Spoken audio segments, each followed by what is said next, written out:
Hi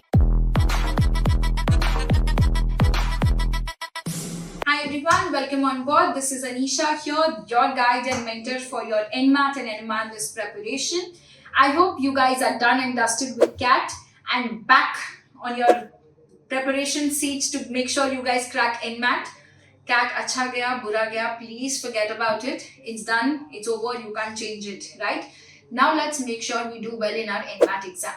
Couple of things you need to keep in mind. First thing, you can choose the selection order section wise, which one you want to start with. So start taking your mock tests and explore. What worked most for me and for rest of the toppers was we started with verbal section because you're super fresh.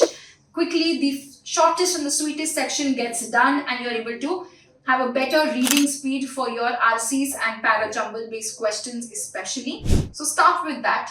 Then move on to logical reasoning, where you can do critical reasoning, input-output questions, apply your brains with a lot of more focus. Still there's clarity and freshness in your mind.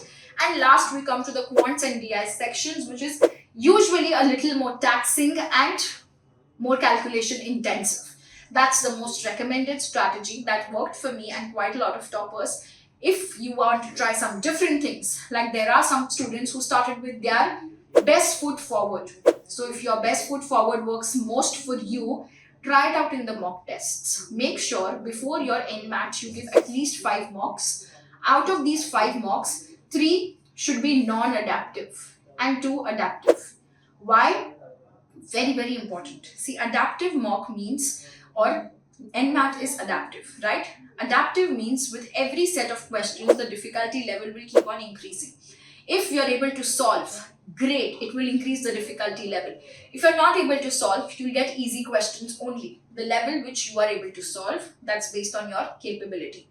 If in my mocks, I am not testing myself to go beyond my capabilities, I don't know my threshold, right?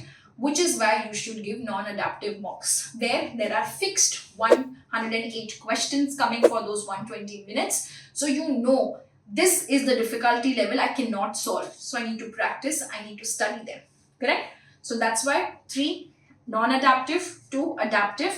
Try it out, give 5 adaptive also, that also works, no problem in that. But you should make sure you give mock tests to understand the time strategy. Because you know what's the problem? On the screen you will see time left. And that kind of creates a little panic when you see 5 minutes left and I still have 15 questions not done. And NMAT gives you a penalty if you leave the questions unattempted. So keep that in mind and practice more mock tests. Okay? So I told you a couple of things we have to keep in mind. We discussed about the section strategy. You can choose whichever section works best for you or try our approach, which is start with verbal section. Drop in the comment section what strategy worked for you. It might help working for the others as well.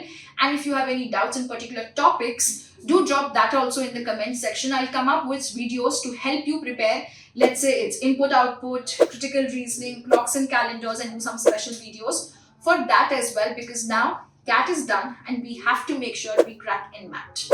Alright. Second thing we spoke about, you have to give 5 mock tests for sure. Now after giving mock tests, what you need to do?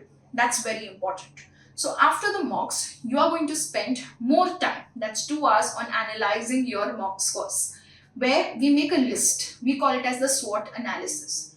Which are your strength topics, where you got all questions correct. Here we have to now see how can I save more time. If I was able to do a question in 1 minute, can I do it in 45 seconds? Trust me, saving even 5 seconds will help you do another question in a much better way. So let's try to save more time. That's the strength section.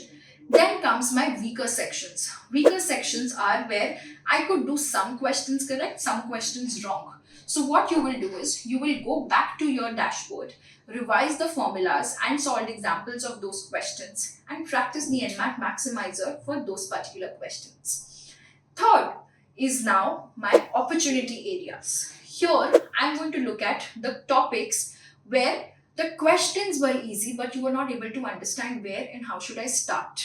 Okay, that sometimes happens because of panic situations or you went blank. That happens to all of us, right? So here what we need to do is understand why I was not able to understand what do I have to do. So it's application based questions, especially in quants, right? Again, we sit, take a look at the questions once again. A lot of times students come and tell me that ma'am, I was not able to solve this question, but later on when I saw it, I felt ये तो बहुत easy था, बहुत solvable था. The reason for that is that you got a little panicked. So these are your opportunity areas to stay calm and relaxed. Just revise the concepts and the solved examples and you're good to go for them. Last is your threat areas. These are topics which you've hated all your life. इसको अभी मत touch करना. Don't try to study something which you've hated all your life in the last 10 days. Okay? So make sure you know your strengths, your weaknesses, where you can maximize your scores. And let's make sure we crack NMAT to make it to NMIMS, TAPME, all the top colleges and clear the cutoffs. Stay tuned to the channel and drop in the comments what would you like to hear in the last few days before your NMAT, and I'll be there guiding you for NMAT as well as the interview preparations right till the end. Bye bye, take care.